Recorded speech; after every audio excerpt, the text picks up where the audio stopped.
Sælt fólkið og velkomin í Glettur. Og hvar haldið þið að ég sé nú staddur? Jú, ég komin í Neskaupstað. Og ég man eftir í gamla daga þegar ég var í sveitinni hjá afa upp á Héraði. Hann var mikill sjálfstæðismaður og fór ekki dult með það. Hann varaði mig sérstaklega við því að fara í Neskaupstað. Tómir kommunistar þarna. Gessamlega frosið fyrir öll skilningavit á þeim. Nú, það getur vel verið að hafa einhvern tíma verið kommunistar hér. Það var talað að vinstri menn hefðu meirihluta í bæjarstjórninni lengi vel og það var þríeyki sem hér stjórnaði, Bjarni, Jóhannes og Lúðvík Jósefsson var sagt. Og ég held þeir hafi bara stjórnað ágætlega. Neskaupstaður, afskaplega vinalegur og skemmtilegur bær. En, já, ég veit nú eiginlega ekkert hvað ég á að gera hérna eða hvernig ég á að tala. Ég er að reyna að finna hér einhvern sem ég kannast við, býðu nú við, já, hérna á bryggjunni sé ég nú mann sem að ég kannast eitthvað við, við skulum spjalla við kappann. Sæll og blessaður. Blessaður, Gísli. Gaman að hitta þig hér. Velkomin. Hvað eru rótgrónir Akureyringar að þvælast í Neskaupstað? Já, það nú það. Ég réði mig hingað sem verksmiðjustjóra í síldarbræðsluna. Fyrir 28 árum, réði mig til 30 ára en ég hér enn. Þú ert hérna? Það segir svona ákveðna sögur bara bæinn. Já, þér leiðist ekkert verulega sem svo? Nei, fengum bara mjög góða móttökur og hér býr bara gott fólk og gott að vera. Ég vitnaði til þess áðan að afi gamli varaði mig við kommunistunum í Neskaupstað. Það var nú svolítið til í þessu hérna í gamla daga. Já, ég held að hérna Alþýðubandalagið og Sósíalistaflokkurinn áður hafi haft meiri hluta hér í 48 ár. Það er ekkert annað. Og þessu var skipt þannig að hérna Lúðvík var nú á Alþingi og sá aðdrætti ef eitthvað vantaði. Bjarni Þórðarson var bæjarstjóri og Jóhannes Stefánsson stjórnaði atvinnufyrirtækjunum. Og þetta var þessi þrenning sem kölluð var. Já. Voru þá ekki öll húsþök hér rauð? Já, það nú svo merkilegt með það að hérna stærsta fyrirtæki í Síldarvinnslan hefur nú öll sín skip blá á litin og skrifstofuhúsið sem við sjáum hérna ofan við okkur, það er blátt. Þannig að það nú ekki eindregin þessi rauðlitur. Kapitalismin á yfirhöndin. Já, þetta hefur auðvitað bara breyst og þróast eins og annars staðar á landinu. Og það sem einu sinni var rautt er kannski orðið bleikt en síðan er þetta bara hefðbundin samsetning á bæjarfélagi og hérna hefur bara gengið mjög vel í seinni ár. Og síldarvinnslan kannski svona burðarfyrirtækið, mikið að gera, margir sjómenn og þýðir það að góð meðallaun? Já, það eru svona með hæstu meðallaun eða nálægt hjá landinu Fjarðabyggð, sem sagt sveitarfélagið í heild og ekki síst auðvitað hérna því að hér hafa veiðar og uppsjávarfiski gengið afar vel og hérna já, miklir kvótar hér í þeim tegundum og var byrjað að stefna að því strax svona í kringum miðjan 10. áratuginn, 1995-6 og 1997 var byggt hér gríðarstórt fiskiðjuver sem þá var það stærsta og er raunar enn í dag það stærsta á landinu og miklar frystigeymslur og allt til þess að taka á móti þessum uppsjávarfiski og stundum veiða menn á rétta hesta og stundum ranga. Þetta var rétti hesturinn.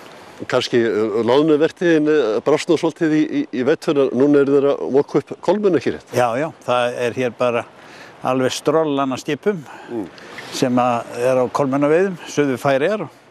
Þær veiðar hafa gengið núna upp á síðkasti mjög vel og Síldarvinnslan er með 3 skip, Börk, Beiti og Birting á þessu og síðan landa hérna Vilhelm Þorsteinsson og Hákon og grænlenski bátinum Pólar Amarok sem Síldarvinnslan á þriðjungin í og Bjarni Ólafsson frá Akranesi. Þetta eru þeir sem hafa séð verksmiðjunni hér og Seyðisfirði fyrir hráefni. En það er semst sú verksmiðja í eigu Síldarvinnsluna líka. Nú mann ég að þegar þú ert að mannast eins og maður segir, þú ert komin yfir 20 og fara að hugað ævistarfinu. Þá fórstu borð í Snæfellið sem að pabbiðinn stýrði. Já, já. Og það þótti nú ekki dónalegt að vera komin þar borð. Nei, en það var nú ekkert tvítugsaldurinn, sko.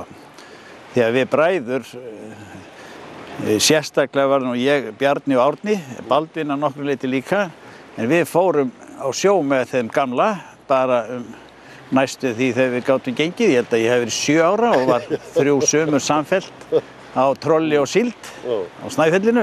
Gastu orðið einhverju gagni á þeim aldri þegar þú komst fyrst borð? Já, kannski ekki fyrst, en fljótlega var maður gerður að hjálparkokk á síldinni. Því að þá voru 18 menn á ekki stærra skipi og það var í nóg að snúast fyrir kokkinn.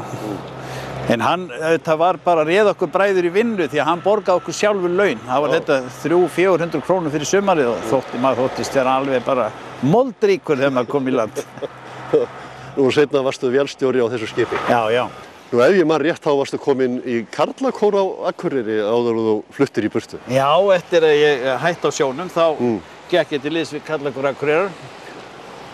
Og það var nú ekki átakalaust með öllu. Nei, var ekki pabbi í Geysi? Jú, bæði pabbi og tengdapabbi voru í Geysi. Það var nú eiginlega eitt af fáum skipti sem móðir mín var verulega svekkt þegar að ég fór í vitlausan kór.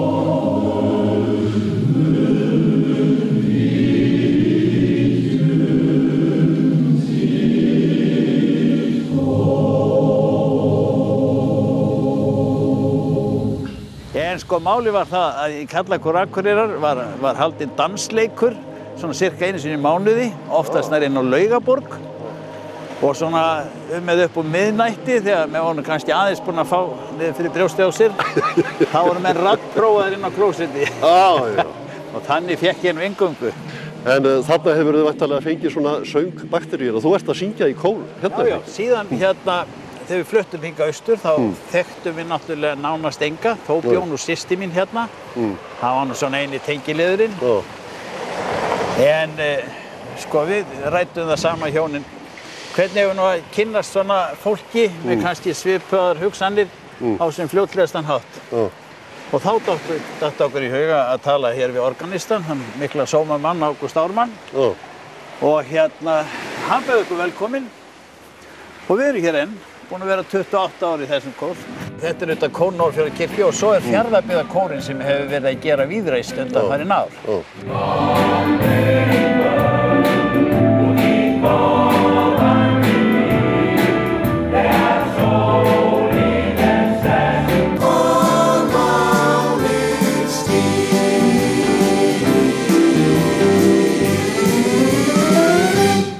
Er þetta gefandi að syngja með kór? Ég bara sagt þér það, þó maður komi bara þreyttur af afloknum kannski löngum vinnudegi, að þegar maður er búinn að setjast niður og syngja og heyra samhljóminn í fólkinu, að þá bara afþreytist maður og maður fyrir miklu betri út heldur en þegar maður kom inn. Það er bara svoleiðis. Og þetta var á þeim árum, þetta var 80 þegar punkið er að koma líka inn. Og ég gleymi því aldrei að ég var eins og að labba niður í Austurstræti. Þessi plata var komin út á og það kemur svona náungi með svona kamp eins og punkararnir og hann hrækti fyrir fram á mig og sagði diskósvín. En þetta er ágætis lag og það er þetta, þið getið að dilla ykkur við þetta lag. Sagði við með einn úr kórnum, Gísli minn, þetta er skemmtilegasta fólkið úr Fjarðabyggð, þetta er ekki fyrir. Jú, allir það ekki.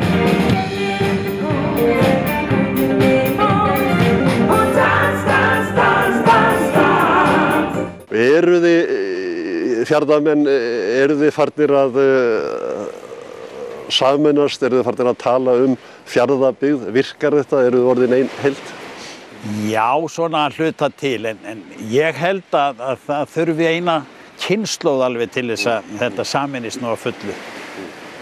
Börnin eiga miklu meira samneyti, hér knattspyrnufélag Fjarðabyggðar sem að gerir það verkum að nú fara þessi krakkar á mót og eru þá sem sagt sameinið úr þessum byggðum og geta þá staðið jafnöldrum sínum snúning, en áður þegar kom lið frá hverjum bæ og kannski litlu fleiri árgangnum heldur en þurfti í liðið, að þá voru ekki að standa sinns vel. Svona gleði tónleikar, ekki þetta að túlka músíkina? Jú, það er ekki gleði í þessari músík. Og líka fegurð. Já, fullt af fegurð þarna. Flótti söngvarar líka, þau skila þessu vel. Við tala nú ekki um kórinn.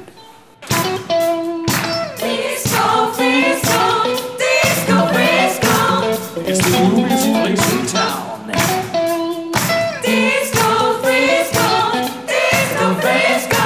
Ain't got something you need out. Disco Frisco, Disco Frisco. Go down the disco, go down the disco, go. Disco Frisco, Disco Frisco.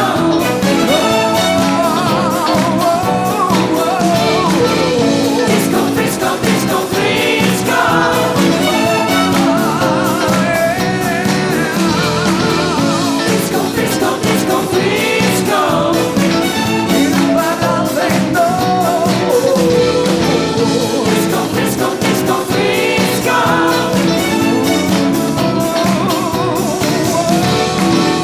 Við stöndum hérna við afskaplega fallegt hús, gamalt, virðulegt, greinilega nýbúið að setja það í sparifötin. Já.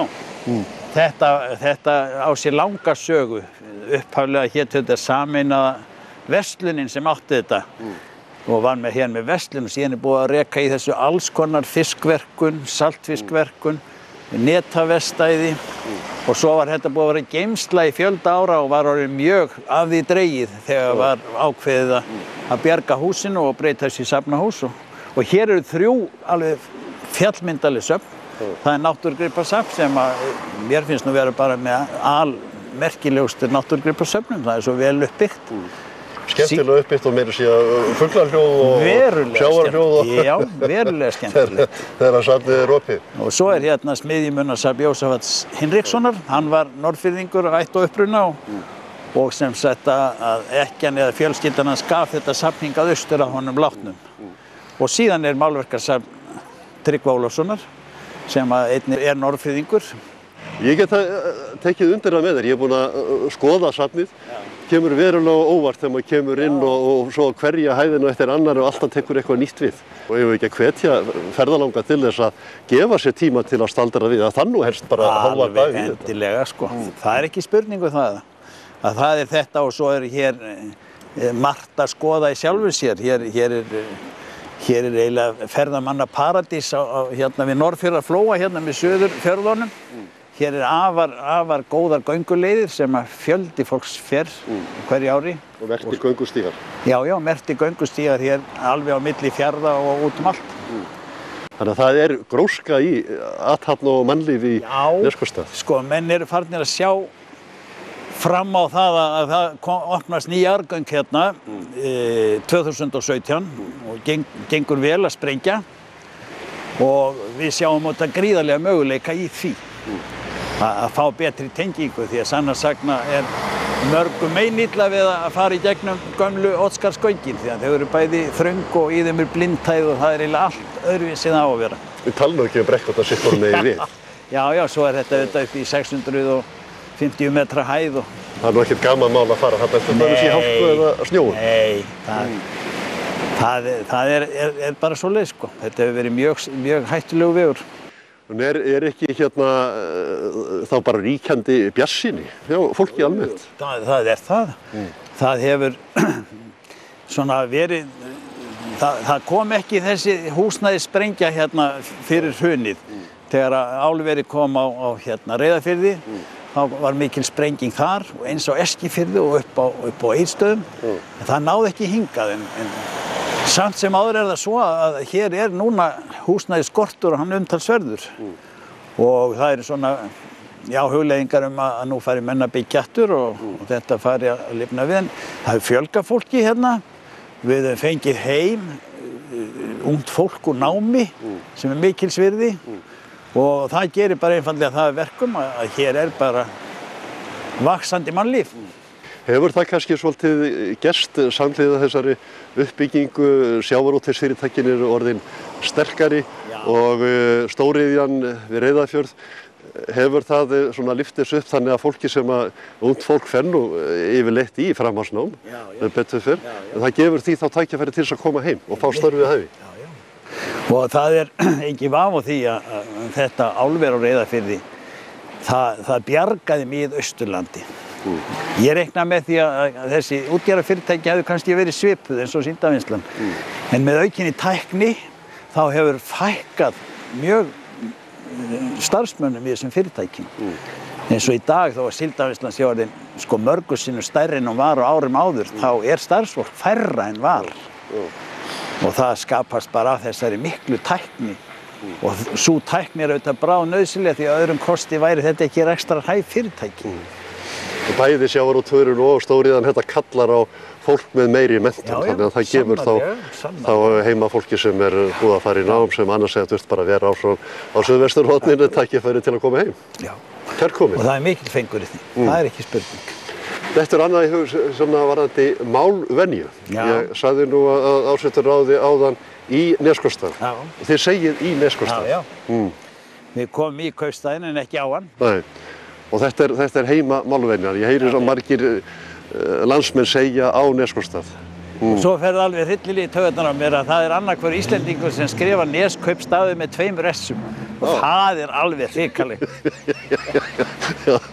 En þið haldið, sumir segir reynda bara Norðfjörður, samheiti yfir bæði sveitina og kaupstaðinn. Er kannski Neskaupstaðar svolítið að hverfa? Já, það hefur aðeins gefið eftir því að auðvitað eðlilegra að firðirnir beri bara sín nöfn. Þetta Stöðvarfjörður, Fáskrúðsfjörður, Reyðarfjörður, Eskifjörður, Norðfjörður og Mjóifjörður. Þetta eru þeir staðir sem mynda Fjarðabyggð. Þetta falleg bryggja hérna fram að við sem greinilega nýbúið að endurbyggja, Harviðarbryggja. Já. Var ekki upplagt að hafa gamlan íslenskan eikarbát þarna við festar sem getur bóðið upp á siglingum hjörni? Já, hann bara til. Hann til? Það verið að klára upptækt á honum. Gullfallegu bátur sem ber nafni Gerpir, NK 111. Og það ekkert annað? Já, þetta svona bát, 25 tonna bátur. Og verður hér í sumar? Já. Megum við ekki að ganga inn í safnaðarhúsið og nú verið að setja upp nýja sýningu á jarðhæðinni? Já, endilega. Sjá hvað að gerast? Já. Jæja, Freysteinn, við erum konir hérna inn í útgerðarhlutann í safninu. Hér nú eitthvað einkennilegt verkfæri. Hvað þetta? Já, hér líklega einhver minnsta botnvarpa sem fyrirfinnst á Íslandi. Já, það ekkert annað. En þessa vörpu gerði Vilhelm heitinn Þorsteinsson sem var forstjóri Útgerðarfélags Akureyringa. Og lengi skipstjóri líka. Og lengi skipstjóri á Harbakk aðalega. En synir hans, landsþekktir menn, Þorsteinn og Kristján Vilhelmssynir, þeir stunduðu veiðar með þessu veiðafæri á trillunni sem að Vilhelm átti. Trillu pappasins? Já, trillu pappasins. Á Eyjafirði? Ég ætla ekki, já, á Eyjafirði. Þá kannski bara fermingu eitthvað svoleiðis? Já, byggilega langt inn að fermingu líka. En ég ætla nú ekki að fullyrða neitt aflabröðinni. Nei, og þetta sögufrægur gripur. Já, og þetta var á safni Jósafats fyrir sumar, sko. Og hlerarnir voru þeir? Hlerarnir heima smíðaði líka, sko. Já. Það má kannski segja að þetta sé upphaf af Samherja-ævintýrinu. Það má segja það. Þetta litla troll. Já. Ég skal segja það. Það snemma beigist krókurinn. Já. Hann elskaði tilbör hann Þórður og því komst hann ungur og flott og hann kunni betur við halann en hleinarnar neðan við fór. Hann kærði sig ekkert konur en kunni að glingra við stúr og tækja með byttu hann tók hann að hvíldarlaust út og þá var hann vanur að segja til svona já, sjámennska ekki fín Þó skildi ég sigla eilífan aldur ef öldurnar breyttust, já breyttust í vín. Þó skildi ég sigla eilífan aldur ef öldurnar breyttust í vín. Já sjómennskan, já sjómennskan, já sjómennskan ekkert grín. Já sjómennskan, já sjómennskan, já sjómennskan ekkert grín.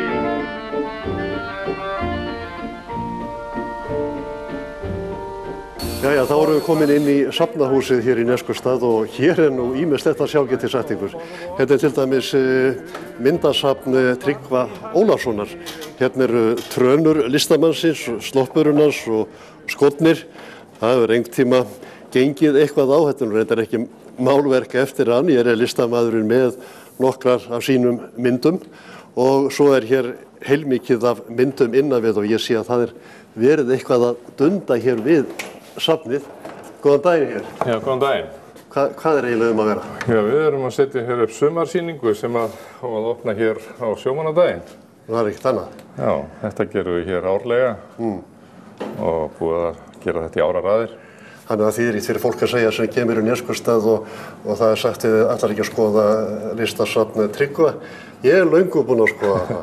Nei, þetta alltaf ný sýning. Já, hér alltaf settar upp nýja sýningar á hverju ári. Hér safnið á gríðarlega mikið af myndum.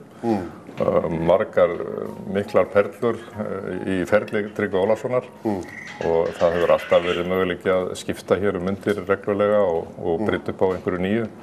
Núna til dæmis erum við að setja upp hér nýjar grafíkmyndir sem að Tryggvi gerði á síðasta ári, 2012 og 2013. Og það mjög skemmtileg viðbót við það sem á undan gengið. Hann sem stemmað skapa? Já, sem betur fer getur hann það. Hann reyndar var nú fyrir slysi fyrir nokkrum árum síðan, þannig að hann getur nú ekki málað mikið en hann sinnir grafíkinni svo lítið og það virkilega ánægjulegt að geta fylgst með því. Og hann fæddur og uppalinn hér í Neskaupstað? Hann fæddur og uppalinn hér, já. Og ég þannig reyndar ekki en gamall vinnur og kunningi Tryggva og þess vegna kem ég nú að þessu í gegnum safnastjórnina. En það margir sem hafa mikinn áhuga á hans verkum og þau eru afar litrík og skemmtileg og skapa ákveðin sess í okkar listasögu eins og gefur að skilja. Hann vildi sjálfur að safnið fengi samastað hér í Neskaupstað? Já, þá var reyndar vinir hans sem stóð að því með honum. Auðvitað hefur hann mikla tauga til þessa staðar og allir hér á þessum stað virða hann mikil og það ber nú auðvitað glöggt vitni hér bæði safnið og svo umgjörð sem hér það. Skipturðu bara sýninguna aftur út þegar þetta allt saman nýja myndir? Það svona auðvitað alltaf kannski 3-4 myndir sem að fara á milli ára en að grunninn til hér skipt alveg safnið á eitthvað það bil 260-70 myndir og það svona mjög oft á sýningunni og sumarsýningunni svona milli 30-40 myndir hverju sinni. Þannig að það má alveg segja að það sé möguleiki að skipta út nánast alveg á 5 ára fresti, öllur. Hvað þetta margar myndir sem setja upp? Já, við setjum svona upp akrílmyndir og olíumyndir eru svona í kringum 25 og svo vorum við svona kannski 15-20 myndir af öðrum toga. Það svona á listamenn nú gjarnan þannig að það á hver að sjá sitt út úr myndunum. Þannig að menn eru ekki alltaf tilbúin til þess að skýra alla hluti sem þar að baki. Nei. Það verður hver að upplifa listaverkið á sinn hátt. Þessi hérna líka, hún afar skemmtileg. Þessi mynd hér sem þið sjáið hér, sem heitir Tabla. Hún náttúrulega líka mjög litrík og skemmtileg. Þetta heitir sýningin, núna sumarsýningin hjá okkur heitir Litir. Þannig að þessa sýningu eru fyrir bragðið valdar myndir sem eru svona litskrúðar og fjölbreyttar. Þetta mjög líflegt þegar maður horfir hérna yfir salinn. Já, það mjög... Stóra myndin hérna í hinum endanum. Hún náttúrulega alveg svona raritet, ef maður má nota það orð. Hún náttúrulega alveg einstök þessi mynd. Pensill, verkfæri málarans. Og skipin og útgerðin og fjöllin eru dálítið hugleikinn og þarna nú síldarverksmiðjan eða einhver verksmiðja sem að reikustígur frá og geimfari eða hvað. Það hægt að láta hugan reika. Og vinnandi hendur. Já, það líka mjög ríkjandi í mörgum myndum Tryggva hendur og fætur og síðan eins og ég segi eitthvað sem tengir sjávarútvegi eða flugi eða fuglum. Það er mjög ríkjandi og maður sér það eiginlega allt í þessari mynd. Já. Svo eru hérna til hliðar, þetta eru hvaða nýjustu myndirnar sem hann hefur gert? Þetta eru nýjustu grafíkmyndirnar sem að Tryggvi svona uppistöðu til hefur gert á árinu 2013 og hann er ennað og nokkra myndir sem hann er með í undirbúningi núna að því ég best veit. Nú kemur þú úr Reykjavík til þess að setja sýningur upp. Já. Borgarbarn. Já. Hvernig finnst þér að koma í Nesbøstað? Mér finnst það bara mjög skemmtilegt og auðvitað ger ég þetta fyrir Tryggva er náttúrulega vinur minn og svo á ég hér ágætisvini líka í sveitafélaginu, Smára Geirs og Guðmund Bjarnason fyrrverandi sveitastjóra og svo Freysteinn náttúrulega Bjarnason. Þetta eru allt saman öðlingsmenn. Hvernig virkar mannlífið á höfuðborgarbúa? Það gerir það afar vel.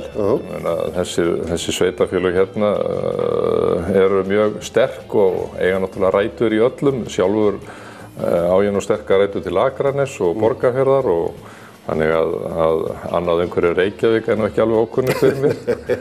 En það er alltaf mjög gaman að koma hér sérstaklega svona snemma á vorinu þegar allt er að kvikna og vakna til lífsins. Fer vel á því að opna nýja sýningu leið og lífið er að vakna, fuglarnir að gera sér hreiður og verpa og koma upp ungum. Já, það sér maður einmitt líka í þessu myndum. Það er mikið af fuglum og svona náttúran skín mjög víða í gegn í fuglunum, náttúrunu, gróandanum, grasinu. Þannig að það er svona með að það geta allir fundir eitthvað við sitt hæfi hér á þessari sýningu. Gott að heyra það, til hamingju með sýningu. Já, takk fyrir það.